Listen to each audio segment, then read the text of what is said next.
কিছুদিন ধরে বৃষ্টির পর আবারও শুরু হয়ে গেল প্রখর রোদ। আর এই রোদ কিন্তু আমাদের জন্য উপকারীই বটে। তো উপকারিতা ছাদ বাগান আমরা যারা করি তাদের কিন্তু বেশিই লাগে, কারণ কিছুদিন পরে আসছে শীত, আর শীতের সবজি লাগানোর জন্য তো রোদটা আমাদের বেশিই দরকার। কারণ এই রোদে অনেক কিছু শুকানোর থাকে, আর বীজ রোপণ করারও সময়।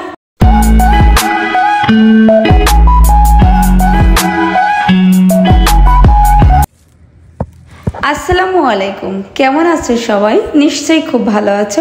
আলহামদুলিল্লাহ, আমরাও ভালো আছি তোমাদের দোয়ায়। আজকে তোমাদেরকে দেখাবো আমার গাছ এত সুন্দর আর এত ফল কেন ধরে।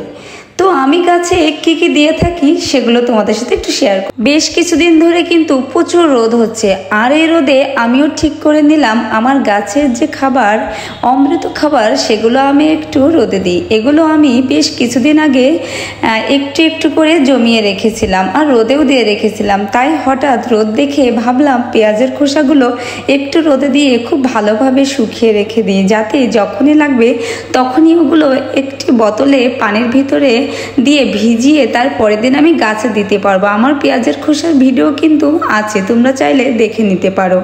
তো আর এই যে দেখো বন্ধুরা, আমি গত বছর কিন্তু আমি চিচিঙ্গা করেছিলাম। সেই চিচিঙ্গা থেকে একটি চিচিঙ্গা রেখে তাতে বীজ সংরক্ষণ করে রেখেছিলাম, আর সেগুলোও আমি আজকে রোদে দিলাম। তো এখানে দেখো বন্ধুরা, এটি আমার আজকে হঠাৎ মনে পড়ে গেল এগুলো রোদে দিতে চেয়েছি। গত বছর আমি বীজগুলো রেখেছিলাম, সেগুলো একটু রোদে দিই।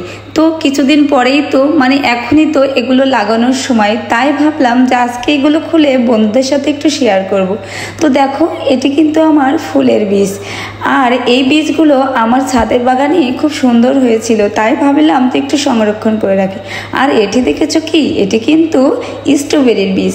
আমার ভিডিওতে তোমরা চেক করলে দেখতে পারবে যে কতটা স্ট্রবেরি হয়েছিল, সেখান থেকে কিন্তু আমি এই স্ট্রবেরি বীজগুলো সংরক্ষণ করেছিলাম। আর এটি হচ্ছে টমেটোর বীজ। গত বছর কিন্তু আমার ছাদ বাগানে প্রচুর টমেটো হয়েছিল, আর সেখান থেকে এই টমেটোর বীজগুলো সংরক্ষণ করা।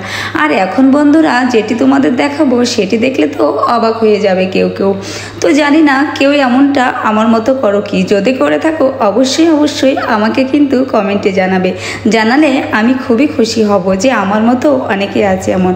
দেখো বন্ধুরা, এখানে আমি কলার খোসা একটু একটু করে কিন্তু এই যে রোদে শুকিয়ে এই পলিথিনের ভিতরে রেখে দিয়েছিলাম। আর দেখো, এই আর একটু কলার খোসা, এখানে কিন্তু অনেকটা কলার খোসা, হয়তো বা ভিডিওতে বোঝাই যাচ্ছে না। তো এগুলো কিন্তু অনেকটা শুকানো। আর এটা দেখলে তো তোমরা হাসবে মনে হয়। এখানে আমি রেখেছিলাম কয়েকটি আম, কিছুদিন ধরে রেখে দিয়েছিলাম।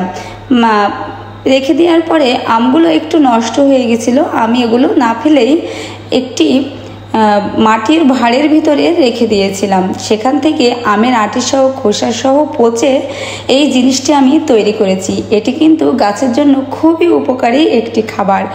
এই আমের খোসাগুলো আমি কিছুদিন আগে আমার গাছে একটু পানিতে পচিয়ে তারপরে 2-1 দিন পরে আমি গাছের গোড়াতে কিন্তু দিয়েছিলাম। তো বন্ধুরা, আমার ভিডিওটি কেমন লাগলে অবশ্যই আমাকে জানাবে। সবাই ভালো থাকবে, সুস্থ থাকবে, আর নিজেদের গাছের দিকে একটু খেয়াল রাখবে। তো আল্লাহ হাফেজ।